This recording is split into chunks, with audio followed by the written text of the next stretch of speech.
صحابی فرمان لگے تیرا نام دا ہمسایا جڑا حضور دے جشن مناندا ہے، حضور دے گیت گاؤندا ہے، حضور دا لنگر پکاندا ہے، سرکار اور گھر تشریف لے آئے ہوئے نے۔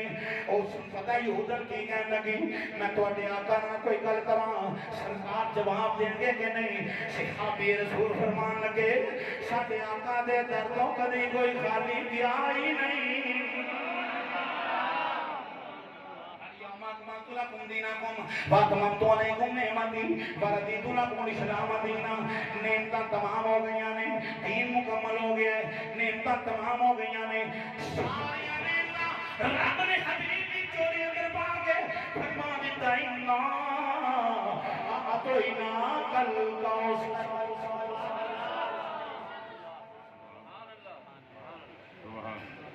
آپ اندر یہودن آواز دیں دی یا محمد صلی اللہ علیہ وسلم، میرے آقا صلی اللہ علیہ وسلم فرمان لگے لبیک یا مت اللہ، اے اللہ دی بندی میں موجود ہاں، کی آنی ہے آندھی سونے میں تھوڑا کلمہ نہیں پڑھ دی، تم اللہ دی بندی میں فرمان دے ہو۔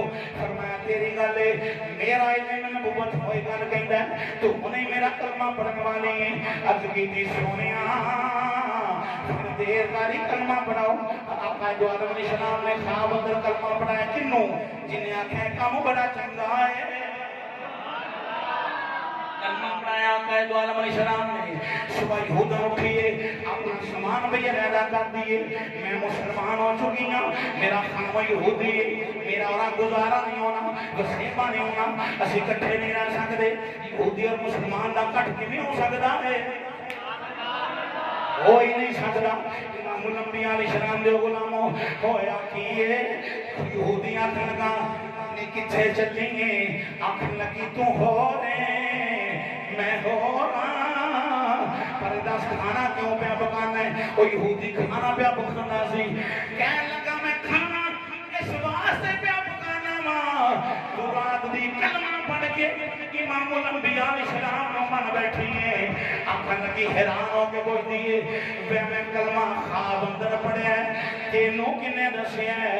انہیں آنکھیں چلیے جس سونے دا کلمہ پڑھے آئی اور رشتے توڑنے آیا، رشتے توڑنے آیا ہے، اگلے کے تینوں کلمہ پڑھا دیتا ہے، پیچھے پیچھے منوں میں کلمہ پڑھا